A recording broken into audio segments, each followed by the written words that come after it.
Inside the cold, glass walls of the Vane estate, silence isn't a choice, it's a cage. Julian Vane, the handsome master of a billion-dollar empire, hasn't uttered a single word in 3 years, leaving him a ghost in his own home.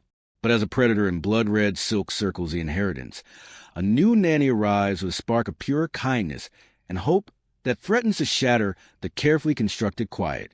Julian Vane is the silent master of a billion-dollar empire. Victoria is the greedy fiancée, ready to take it all. And Sophie, she is the stranger caught in the crossfire. But in a house where the walls have ears and the help is easily replaced, her kindness has just made her the next target for disposal. Watch as a secret midnight conversation and a child's first laugh trigger a war for the soul of the family. Welcome to Folktale Bestie. We are so glad to have you here in our community. If you enjoyed the cinematic journey, please hit that subscribe button to help us grow and bring you more gripping tales like this one. We want to hear from you. Which country are you watching from today? Drop your flag or your country's name in the comment below. Sophie stood in front of the massive gate of the Vane estate. It was a cold, gray day. The house sat high on a hill, looking down at the busy city below. It was made of shiny glass and dark steel. To Sophie, it didn't look like a home. It looked like a big, expensive box where someone was hiding. She reached into her pocket and felt a piece of paper. It was a hospital bill for her little brother, Leo. Leo was very sick, and the medicine he needed cost more money than Sophie had. She had to get this job. If she failed, Leo wouldn't get better. She took a deep breath, pushed the buzzer, and waited. The gate opened with a small hum. Sophie walked up the long driveway. There were no colorful flowers or messy trees here. Everything was straight and perfect. When she got to the front door, it opened before she could knock. A woman stood there. Her name was Martha. She was the head of the house. Martha wore a plain black dress and had her hair in a tight bun. She did not smile. She did not say hello. She just looked at Sophie's old shoes and her plain coat. "You are early," Martha said. Her voice was sharp. "Follow me. Do not touch anything." Sophie followed her inside. The floor was made of white marble. It was so clean that Sophie could see her own face in it. The house was huge, but it was very, very quiet. There was no TV playing. There was no music. There wasn't even the sound of a clock ticking. It felt like the house was holding its breath. Martha stopped in the middle of a big room with giant windows. She turned to Sophie. "Before you start, you must know the rules," Martha whispered. "In this house, we stay quiet. That is the most important thing." Sophie nodded. "I can do that. But why is it so quiet?" Martha looked sad for a second. The master of the house is Mr. Julian Vane. He is a very rich and smart man. But 3 years ago, there was a terrible car accident. His sister died in that crash. The shock was so bad that Julian stopped speaking. He hasn't said a word since that night. He isn't deaf, and his throat is fine, but his mind will not let him talk. Sophie felt a sting of sadness in her chest. She knew what it was like to be scared for your family. "And there is Oliver," Martha continued. "He is Julian's nephew. He is only 5 years old. He was in the car, too. He survived, but like his uncle, he has gone silent. He stays in his room or in the garden. He does not play. He does not cry.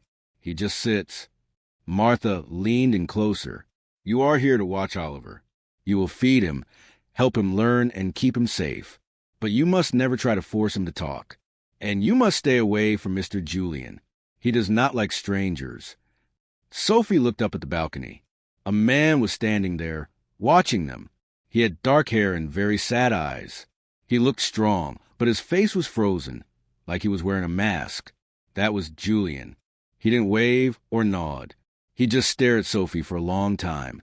Then he turned around and walked away into the shadows. Sophie looked back at Martha. She thought of her brother Leo in his hospital bed. Then she thought of the little boy Oliver and the lonely man on the balcony. "I understand," Sophie said softly. "I will be quiet. I know how to listen." Martha turned away from the balcony and began to walk down a long, white hallway. Her shoes made a sharp click-click sound on the marble floor. Sophie followed her, trying to keep up, They passed rooms that looked like they were from a magazine.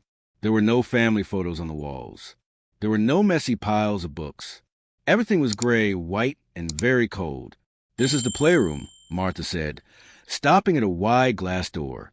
Sophie looked inside. The room was full of expensive toys. There were bright blocks, a giant toy train, and a shelf full of puzzles. But it was the quietest playroom Sophie had ever seen. In a corner, sitting on a soft gray rug, was a small boy. This was Oliver. He had the same dark hair as Julian and the same deep, sad eyes. He was holding a small wooden car, but he wasn't moving it. He was just staring at the wall. "He has everything a child could want," Martha whispered. "But he wants nothing." Sophie felt a lump in her throat. She thought of her brother Leo. Leo was in a crowded, noisy hospital room, but he still tried to laugh. Oliver was in a palace, but he looked like he was in a cage.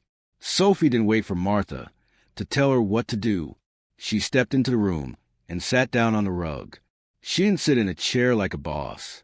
She sat right on the floor near the boy. Oliver didn't look at her. He didn't move. He sat as still as a statue. "Hi, Oliver," Sophie said softly.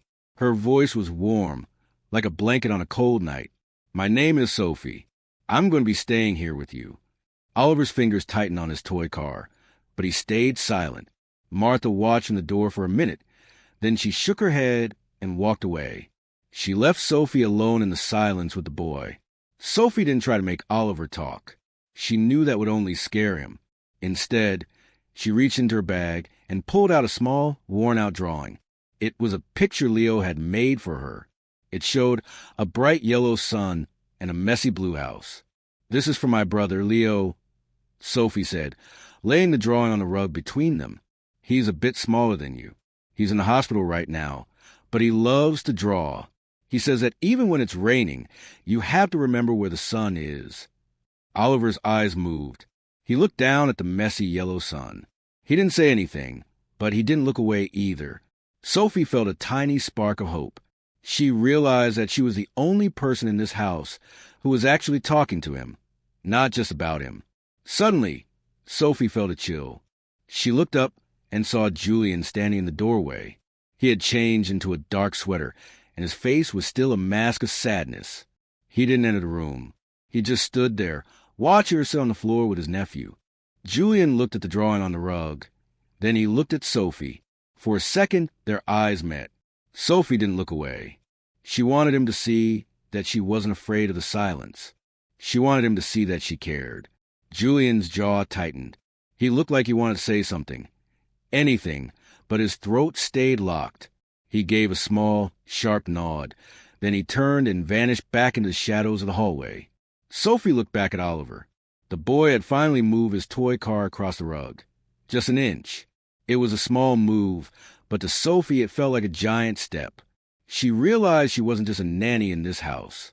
She was a bridge. She was the bridge between the world of sound and the world of silence. The house was still cold and gray, but as Sophie began to tell Oliver a funny story about a cat she once saw, she felt a little bit of warmth start to grow. She wouldn't let the silence win. Not for Oliver, and not for Julian. That night, Sophie found it hard to sleep. Her room was small but very nice, much better than the old sofa she slept on at home. But the house was too quiet. Every time she closed her eyes, she thought about Oliver's sad face and Leo's hospital room. She missed the sound of the city, the cars honking, and her brother's messy laughter. Here, the silence felt like it was pressing against her ears. Around midnight, a new sound broke through the stillness. It wasn't a voice, and it wasn't the wind. It was the sound of a piano. At first, the notes were soft and slow. Then they became fast and loud. It didn't sound like a song you would hear on the radio. It sounded like someone was crying and shouting at the same time, but using music instead of words. The notes were messy and full of pain. Sophie sat up in bed.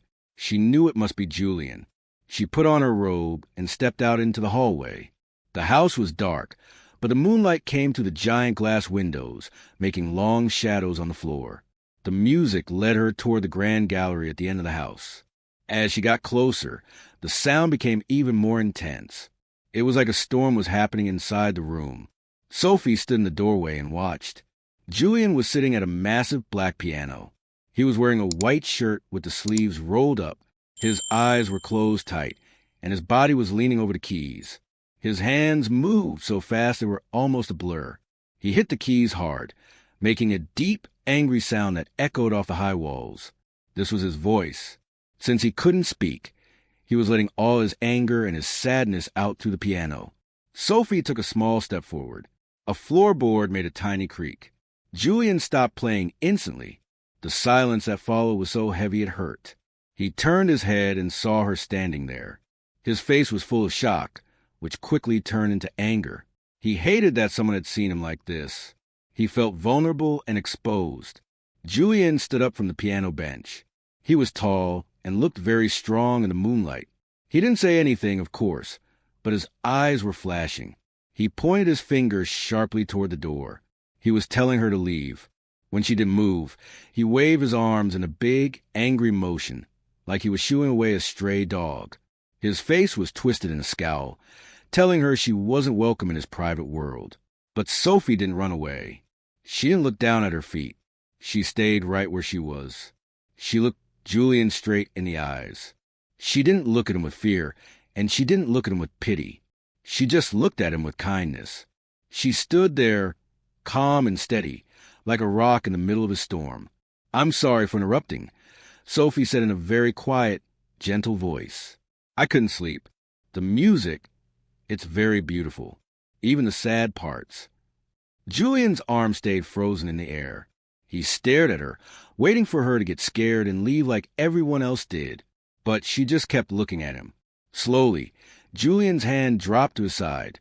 His shoulders slumped, and the anger seemed to drain out of him, leaving him looking very tired. He didn't point at the door again. He just looked at the piano keys, then back at Sophie.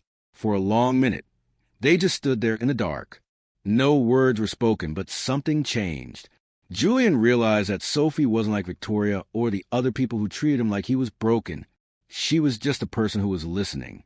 Julian turned away and sat back down on the bench. He didn't start playing again. He just rested his hands on the wood. Sophie took that as her cue to go. She turned and walked back to her room, her heart beating fast. She had seen the real Julian tonight, and she knew she couldn't leave him in the dark. The next morning, the sun was bright, but the house still felt cold. Sophie found Oliver in the same spot in the playroom. He was staring at a pile of blocks, but not touching them. He looked like a little ghost in a room full of expensive things. Sophie knew that the silence rule was making him feel even more lonely. She decided it was time for a change. "It's too nice to stay inside today, Oliver," Sophie said. She didn't whisper. She spoke in a bright, clear voice. "Let's go see the garden." Oliver looked up, surprised. No one usually asked him what he wanted to do. He slowly stood up and followed her. They walked past Martha, who looked at them with a worried face. Martha started to open her mouth to say something about the quiet, but Sophie just gave her a quick, brave smile and kept walking. Outside, the garden was beautiful but very stiff. The grass was cut perfectly, and the hedges looked like stone walls. There were no butterflies and no messy piles of leaves. It was a garden that was meant to be looked at, not played in. Sophie found a corner of the garden where the sun hit the dirt. She sat right down in the grass. "When I was little, my brother Leo and I used to look for treasure in the dirt," she told Oliver. She started digging with her hands, not caring about her clean clothes. "We didn't have a garden like this. We just had a small box of dirt on our balcony." Oliver stood and watched her. He looked at his own clean blue shirt, and then at Sophie's muddy fingers. He seemed confused. In this house, everything had to be perfect. Sophie wasn't being perfect at all. "Look at this." Sophie cried out. She held up a small, wiggly earthworm. "He's a very busy guy. He's building a tunnel." She made a funny voice for the worm, pretending he was lost and looking for a snack. She told a silly story about how the worm wanted to find a hat to wear to a party. She used her hands to act out the story, making big, funny movements. She wasn't treating Oliver like he was broken. She was treating him like a 5-year-old boy who deserved to hear a funny story. Oliver took a small step closer, then another. He sat down on his knees and looked at the worm. A tiny, Tiny smile started to appear on his face. Sophie noticed something moving in the shadows of the porch. She didn't look up, but she knew it was Julian. He was standing behind a glass door, watching them. He looked stiff and serious, but he didn't walk away. Sophie decided to be even more silly. She reached for a watering can and accidentally, on purpose, poured a little bit of water on her own shoe. "Oh no," she shouted, making a funny face. "My foot is taking a bath." She did a little clumsy dance to dry her shoe, tripping over a small rock and landing softly in the grass with a loud thump. Suddenly, a sound filled the garden. It was a small, high-pitched hee. Sophie froze. She looked at Oliver. He was covering his mouth with his small hands, but his eyes were crinkling. He was giggling. It was a real, happy sound. It was the first time anyone had heard a sound like that in the Vane estate for 3 years. Up on the porch, Julian felt like he had been hit by a bolt of lightning. The sound of his nephew's laugh went straight to his heart. It was a sound he thought was gone forever. He watched. Sophie, who was now laughing along with the boy. She looked messy and bright, like a sunbeam in his dark house. Julian felt a strange, warm feeling in his chest. It was joy. It was a feeling he had forgotten. He looked at Sophie's face, and for the first time in a long time, he didn't feel like a ghost. He felt like a man who wanted to be part of the world again. He was drawn to her voice, her laugh, and her simple kindness. He stayed in the shadows, but he didn't look away. The sun went down and the warmth of the garden faded away. But inside Sophie, a small fire was still burning. She couldn't stop thinking about Oliver's giggle and the way Julian had looked at her from the porch. For a moment, the Vane estate hadn't felt like a cold box of glass. It had felt like a place where someone might actually be happy. Sophie went to bed feeling hopeful, but sleep was hard to find. The house at night was different. It was too quiet, and the shadows were too long. Every small sound, a vent blowing air or the house settling, made her jump. She kept her phone close, checking on her brother Leo. He was sleeping, his breathing steady according to the hospital app. She wished she could be there to hold his hand. Around 2 a.m, she heard something. It wasn't the piano this time. It was a sharp, wet sound, like someone was trying to catch their breath, but couldn't. It was coming from the library. Sophie didn't think twice. She grabbed her robe and ran down the hall. The library was a massive room with walls covered in books from the floor to the high ceiling. It was dark, except for the pale light of the moon. In the center of the room, she saw Julian. He was slumped in a large leather chair, but his body was as tight as a wire. His head was thrown back, and his eyes were wide and filled with terror. He was gasping for air, his chest heaving up and down.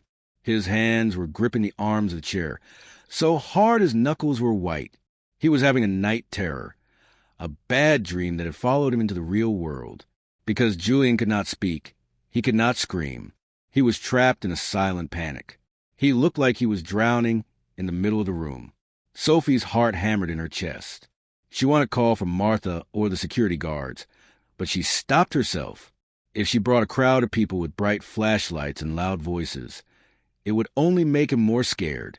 She knew what Julian needed wasn't a doctor. He needed to know he wasn't alone. She walked over to him, moving slowly so she wouldn't startle him. She didn't stand over him like a boss. Instead, she sat right down on the floor next to his chair. "Julian," she said. Her voice was low and very calm. "It's okay.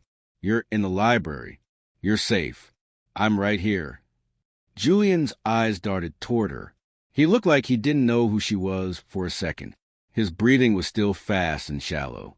"When my brother Leo gets scared at night, I tell him about the stars," Sophie continued. She didn't look at Julian's panicked face. She looked up at the big windows. "I tell him that no matter how dark it gets, the stars are always there. They don't make any noise, but they keep watch. They've seen everything, and they're still shining." She began to talk about the city sky, describing the way the lights looked from her old apartment. She talked about the way the wind felt on a summer night, and the smell of the rain on the hot pavement. She kept her voice steady and melodic, like a song without a tune. Slowly, the tension began to leave Julian's body. His breathing started to slow down. He stopped gripping the chair. He looked down at Sophie, who was still sitting on the floor, talking as if they were just two friends having a chat. Then, something happened that Sophie didn't expect. Julian slowly moved his hand. He reached out and let his fingers rest on top of hers. His skin was cold and shaking, but his touch was firm. It was his way of saying thank you. It was his way of acknowledging that she had brought him back from the dark. For the first time, Sophie didn't feel like the help. She felt like Julian's anchor. They sat there together in the dark library, the silence finally feeling peaceful instead of lonely. The morning after the library scene, the air in the house felt different. When Sophie saw Julian at breakfast, he didn't look away. He didn't smile, but his eyes were soft.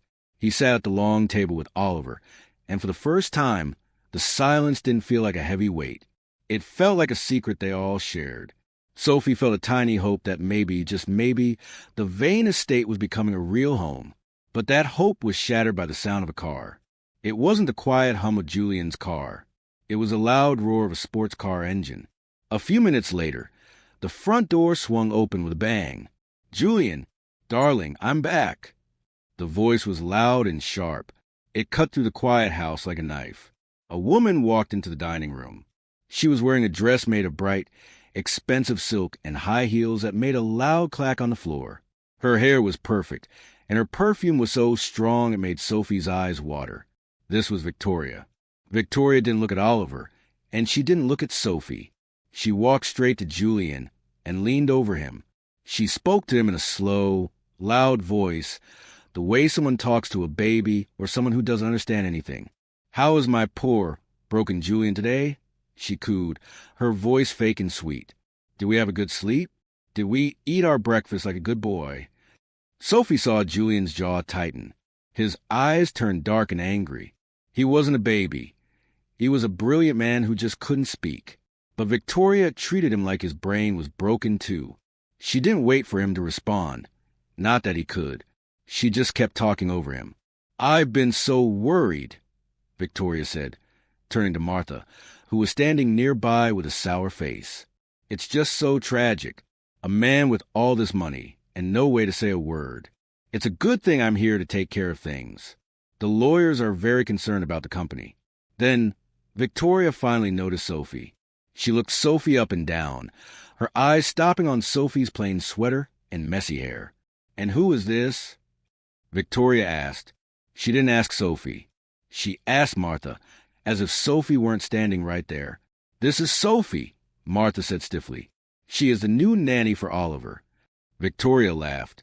It was a cold, mean sound. A nanny? For a child who doesn't talk? That seems like a waste of money. But then again, Julian always was too soft.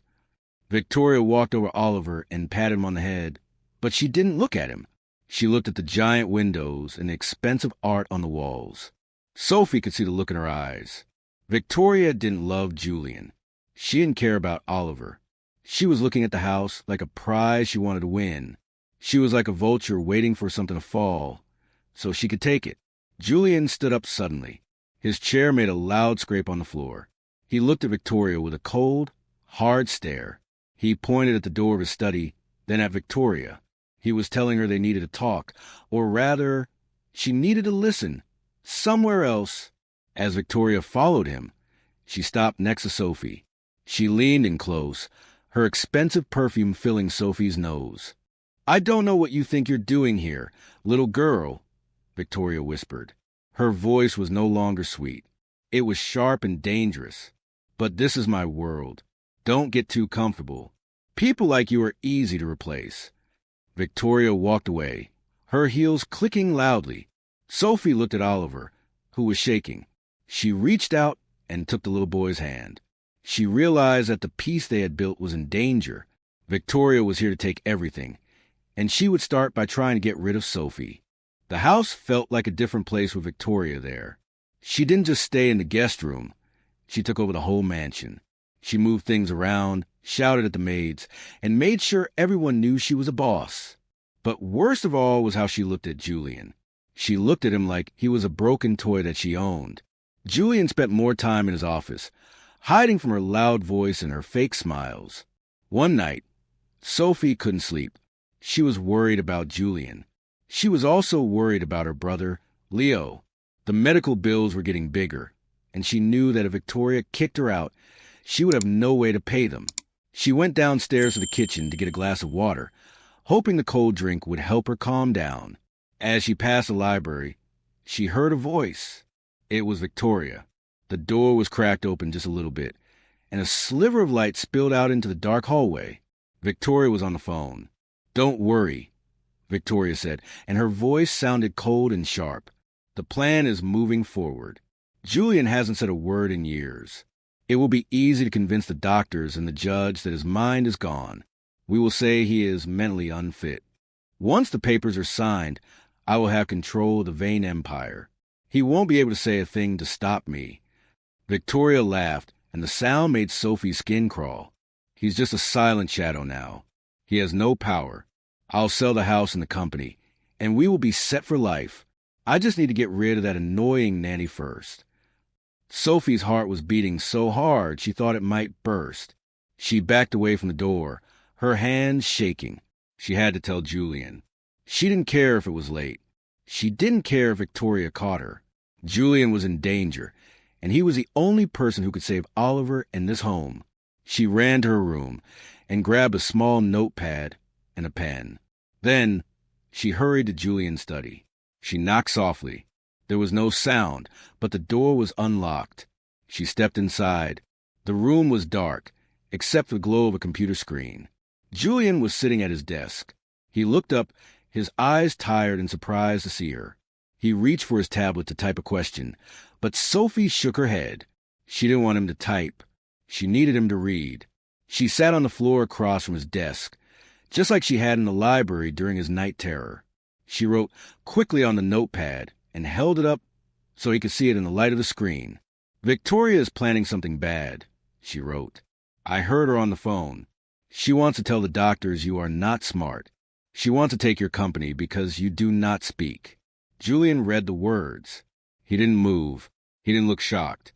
He just stared at the paper for a long time. Then he looked at Sophie. The room was very quiet. In the dark, Julian's eyes seemed to glow. He didn't have a voice, but his eyes were telling her so much. They told her that he knew Victoria was mean. They told her that he had been fighting this battle alone for a long time. And then his gaze softened. He looked at Sophie with a deep, intense connection. His eyes said, "Thank you. They said I trust you." He reached out and took the notepad from her. He didn't write about the company. He didn't write about Victoria. He just wrote 2 words. "Stay close." Sophie nodded. She felt a heat in her cheeks. She knew that Victoria was powerful and had many lawyers, but sitting here with Julian, she wasn't afraid anymore. They were a team now. Julian might not have his voice yet, but he had Sophie, and Sophie had the truth. The morning after their secret meeting in the study, Sophie felt a new sense of strength. When she passed Julian in the hall, he gave her a tiny nod. It wasn't much, but it was everything. She spent the morning in the garden with Oliver, showing him how to plant seeds in small pots. For the first time, the boy looked truly happy. The silence between them wasn't empty anymore. It was full of friendship. But Victoria was not a woman who liked to lose. She had seen the way Julian looked at Sophie. She had seen the notes they shared. She knew she had to move quickly before Julian found his strength. Later that afternoon, while Sophie was helping Oliver with a puzzle, the door to the playroom flew open. Victoria marched in, followed by a very pale and worried-looking Martha. Victoria was holding a small, velvet box. "I knew it," Victoria shouted, her voice shaking with fake anger. "I knew we couldn't trust someone like her." Julian entered the room a moment later. He looked confused and tense. He looked at Sophie, then at the box in Victoria's hand. "Julian, look at this," Victoria said, opened the box to reveal a beautiful, antique gold watch. "This was your father's. It was missing from the safe. I had a feeling, so I asked Martha to help me check the staff rooms. We found it hidden right at the bottom of Sophie's bag." Sophie's heart stopped. "What? No, I didn't take that. I've never even seen that watch." "Don't lie to us," Victoria snapped. "And that's not all. Martha, tell him what you heard." Martha looked down at the floor, her voice very small. I heard Sophie whispering to Oliver. She was telling him that his uncle was weak. She was telling him that Julian didn't love him and that they should only trust her. Sophie gasped, "Martha, why are you saying that? You know I would never say those things." But Martha wouldn't look at her. Sophie realized that Victoria must have threatened Martha, too. Victoria turned back to Julian, her eyes narrow and mean. "She's a thief and a liar, Julian. She is trying to turn your own nephew against you, so she can stay in this house and take your money. She thinks you are too broken to stop her. Are you going to let her stay here after this?" Sophie looked at Julian. Her eyes were pleading. "You know me," she thought. "You know I wouldn't do this." Julian looked at the watch, then at Sophie. His face was full of pain. He wanted to shout that he believed her. He wanted to tell Victoria to leave. But the words wouldn't come. The old fear, the feeling that he was half a man because he couldn't speak, came rushing back. He felt small and powerless against Victoria's loud, confident voice. He looked down at his hands, his shoulders sinking. He couldn't find the strength to fight her. Victoria saw his doubt and moved in for the kill. "I'll handle it, darling. Martha, get her things. I've already called a car to take her back to city." "Julian, please," Sophie whispered. Julian didn't look up. He was battling himself, but the silence was winning. He let out a shaky breath and gave a slow, sad nod. Martha led Sophie to her room to pack. It took less than 10 minutes. Sophie walked out of the house with her small bag and the photo of Leo. As she reached the front door, she turned to look back. Julian was standing by the window, his hand pressed against the glass. He looked like a man watching his only hope sail away. The door shut with a heavy sound. As Sophie walked down the long driveway, the clouds finally broke and a cold rain began to fall. Her heart wasn't breaking because she lost her job or the money for Leo's bills. It was breaking because she was leaving Julian and Oliver back in the dark, and this time, Victoria was holding the key. After Sophie left, the light seemed to go out in the Vane estate. The house became cold again, but it was a different kind of cold. It was the chill of a place where hope had died. Victoria was in charge now, and she made sure everyone knew it. She moved into Master Wing, threw away Sophie's garden pots, and told Oliver that his little friend was never coming back because she was a bad person. Oliver didn't cry. He didn't even move. He sat in the middle of the playroom, staring at the spot where Sophie used to sit. He refused to eat. He refused to play. He was fading away, becoming a ghost again. Julian was no better. He stayed locked in his study, staring at the stay-close notes Sophie had written. He knew Victoria had lied. He knew Sophie was innocent. But every time he tried to open his mouth to stop Victoria, his throat felt like it was filled with lead. The trauma was a wall he couldn't climb. He felt like a coward, watching his life fall apart from behind a wall of glass. 3 days after Sophie left, the breaking point came. Julian was walking past the playroom when he heard a sharp, mean voice. He stopped and looked through the cracked door. Victoria was standing over Oliver, who was curled into a ball on the rug. She was holding his favorite wooden car, the one he had shared with Sophie. "I am tired of this silence," Victoria shouted. She didn't care that Oliver was just a child. She was frustrated that he wouldn't look at her or acknowledge her power. "You're just like your uncle, broken, useless. If you won't talk, you don't need toys." With a cruel laugh, she threw the wooden car against the wall. It shattered into pieces. Oliver let out a small, heartbreaking whimper and buried his face in his hands. He was shaking so hard his little shoulders were jerking. Julian felt something snap inside him. Seeing his nephew's pain was like seeing the car accident all over again. He saw the same fear, the same helplessness. But this time, he wasn't trapped in a car. He was trapped in his own head. He marched into the room. His face was red, and his eyes were burning with a fire Victoria had never seen. He stepped between her and Oliver, his chest heaving. "Oh, Julian," Victoria said, trying to sound sweet again, though her voice was shaking. "Don't be dramatic. The boy needs discipline.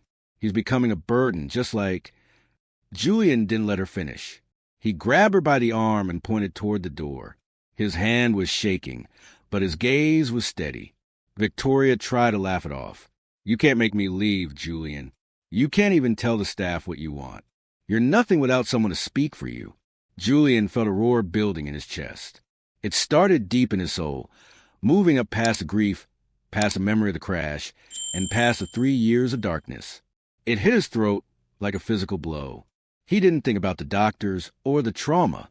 He only thought about the woman who had sat on the floor with him and told him about the stars. He thought about the only person who had treated him like a man instead of a project. He opened his mouth. His throat burned.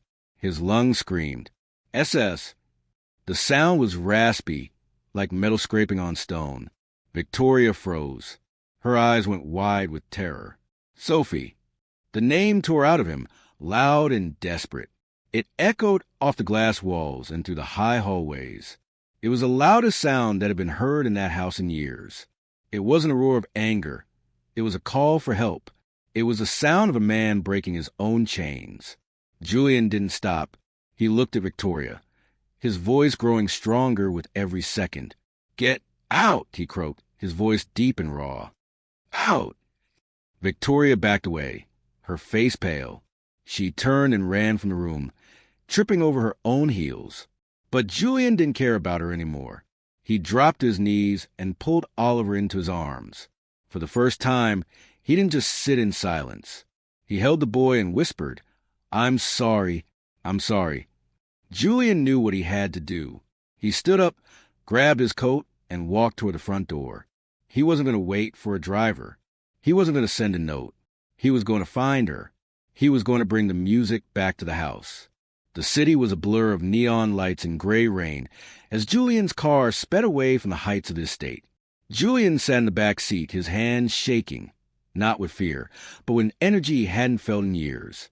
Beside him, Oliver sat tall, his small hand tucked into Julian's. They were both heading toward the only person who had seen them through the dark. Julian had spent the last hour on his phone, using his tech resources to track Sophie's address. She wasn't at a fancy apartment.